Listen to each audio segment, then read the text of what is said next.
EPAWA meteorologist Bobby Martich here with your outlook for March 31st, 2022. It is the final day of the month of March, finally. We're getting rid of this cold spell we've been in for the last 4 or 5 days, and with snow and graupel and some sleet.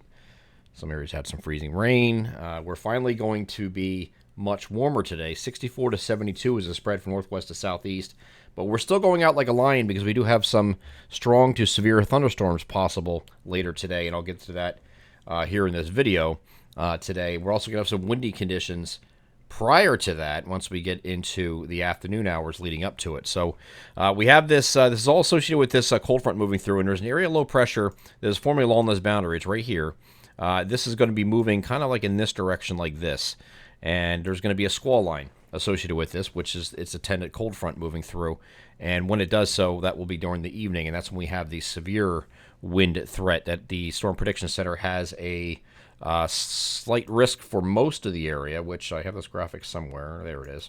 The slight risk of severe weather. This is the Day 2 outlook. So this was produced on Wednesday afternoon, about 1:30 in the afternoon. It's updated again at 1:30 in the morning on Thursday. Of course, I recorded this video around just before midnight, so I'm not staying up that late for that. I don't expect any wholesale changes to their outlook, though. However, looking at the short-range guidance this evening, it looks like it collaborates with what they have here, so that is a pretty good estimation at this point. And no, I don't expect this to be upgraded. Every time I say something like that, they do that, but I don't really think this is an enhanced risk situation as far as thunderstorms go. It's very similar to the March 7th event. If you remember what happened back then, it's very similar. Synoptically, very similar with the squall line coming in. It's a low cape, high shear environment.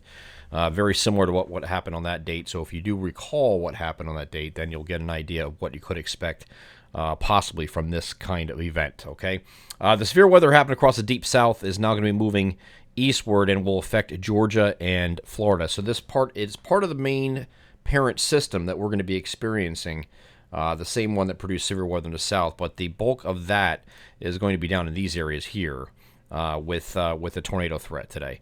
Again, our area is going to be driven by this little low pressure here moving up in this direction, causing that squall line, and we'll get some severe weather possibly later today. So let's move this forward here just so I can show you what it's doing. You get some showers during the day, generally light showers during the day and intermittent. And then you have the squall line. There it is. There's a squall line associated with this low pressure as it moves eastward.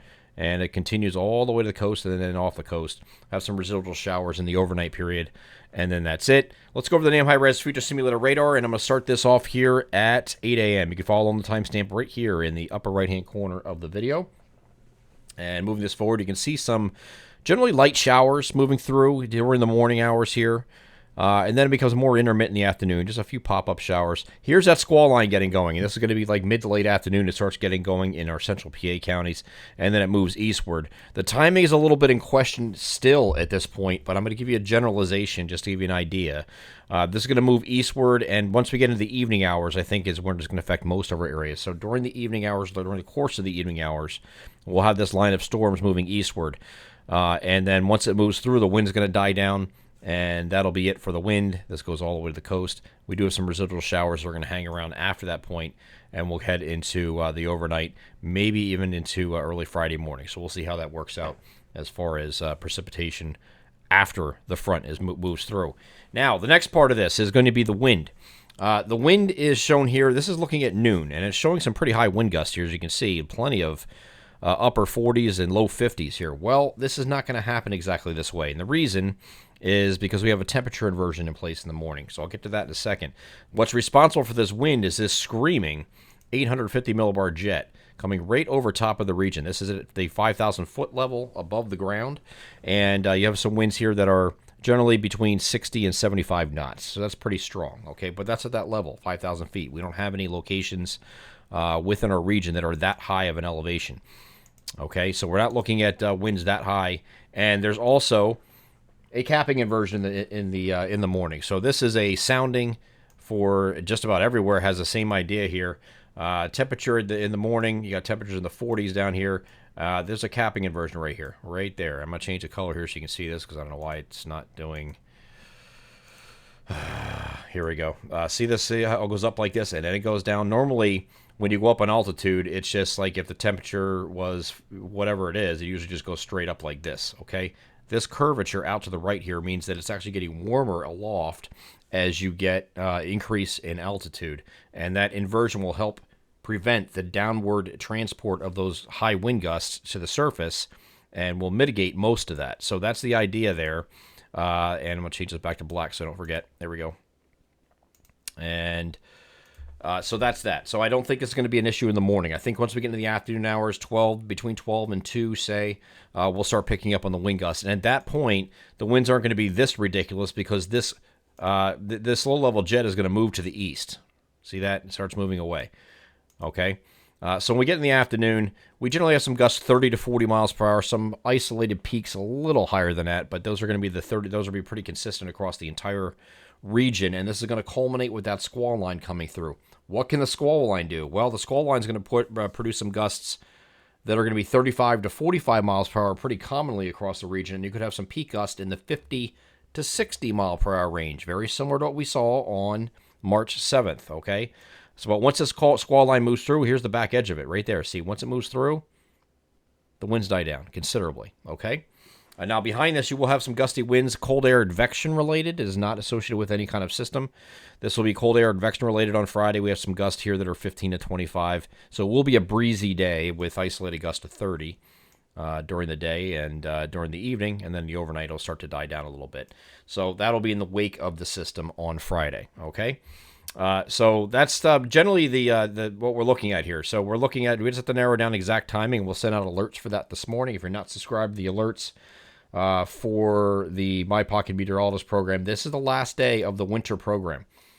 So we are not going to have if you sign up for the winter months between November and March 31st. Today's March 31st, so the program ends today. You will receive an alert today on the very last day, but for the severe weather and the timing and expectations for your particular area.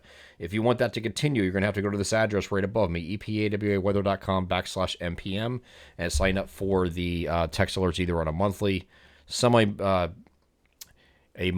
a quarterly, semi-annually, or annual basis, and you can get those alerts continuing year-round for all these severe weather events as well. That's throughout the entire season, okay?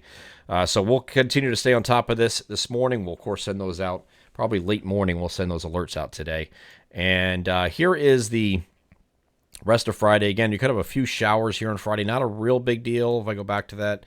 There is some shower activity moving in here on Friday, just isolated showers, possible in the afternoon. More instability driven, not really a big deal there, just a pop-up shower possible here on Friday. Otherwise, partly to mostly cloudy and breezy is what we're dealing with on Friday outside of any pop-up shower. Okay, Saturday we're going to be mostly sunny. Temperatures are going to go back down. You see above me, 48 to 58 is the spread for temperatures on Friday.